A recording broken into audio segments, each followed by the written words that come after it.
100 शब्द प्रति minute Hindi short hand dictation. तो ये डिक्टेशन को साथ साथ मैं भी लिखूंगी, तो अगर आप चाहें तो अगर कोई आउटलाइन पसंद आए तो वो आप बना सकते हैं। तो फिर चलिए शुरू करते हैं। Ready, start. सभापति महोदय, लोकतंत्र और भूखमरी दोनों साथ साथ नहीं चल सकते हैं। प्रत्येक मानव की मूलभूत आवश्यकता की पूर्ति में तंत्र असफलता पर एक भूखा पेट न केवल सवाल उठाता है बल्कि उसकी निंदा भी करता है। आधुनिक विश्व में गरीबी का कोई स्थान नहीं है। स्वतंत्रता के उपरांत भारत ने अनेक क्षेत्रों में तरक्की की है।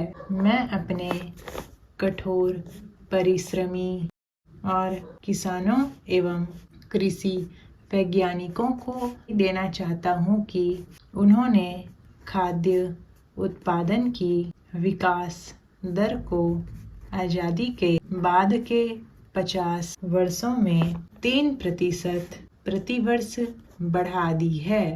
पैरा, सरकार के बाहर केवल कुछ ही लोग जानते हैं कि विश्व का सरकारी तौर पर समर्थित सबसे विस्तृत खाद्य व पौष्टिकता सुरक्षा कार्यक्रम भारत में ही है। आज सुबह मैं आप लोगों के बीच आकर अत्यधिक खुशी का अनुभव कर रहा हूँ।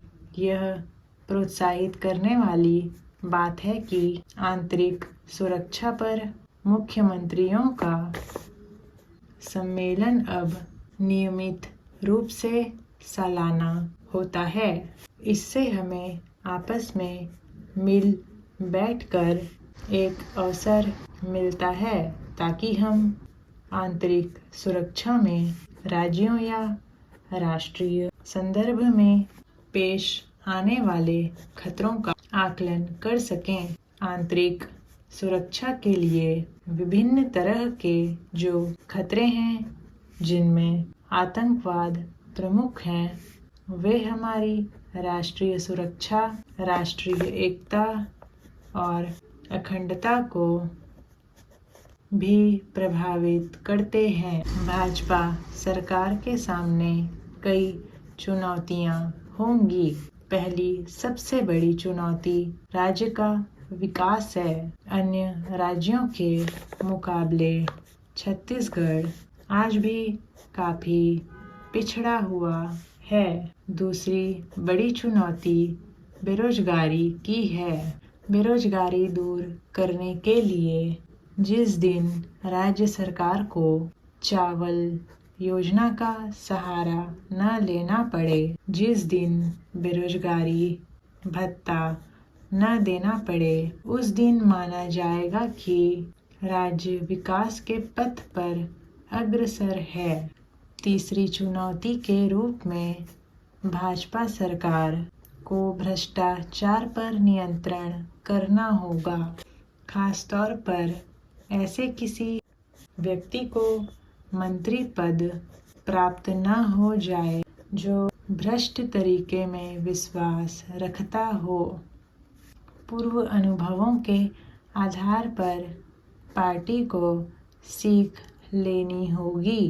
पैरा, अध्यक्ष महोदय, जो विधेयक हमारे सामने आज लाया गया है उसमें बहुत सारे सुधारों की गुंजाइश है। इसको और भी अच्छे ढंग से यहाँ रखा जा सकता है। मैं कुछ शब्द कहना चाहता हूँ कि जब जब भी आवश्यकता हुई है तब तब हमारे देश के मजदूरों ने कभी बलिदान देने से अपने को पीछे नहीं रखा।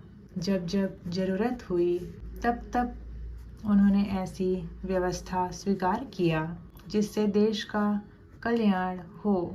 अभी हाल में जो समझौता हुआ उसे मजदूरों की बहुत बड़ी कुर्बानी समझनी चाहिए जो उन्होंने की।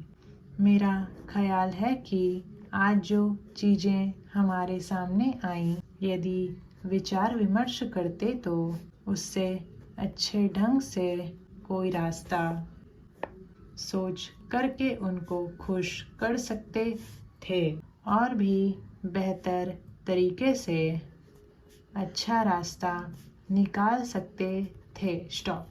तो ये था छोटा सा डिक्टेशन। उम्मीद है आपने लिख लिया होगा। अगर नहीं लिख पाए हैं तो आउटलाइन का अच्छे से प्रैक्टिस कर सकते हैं। तो आज के लिए इतना ही। Thanks for watching.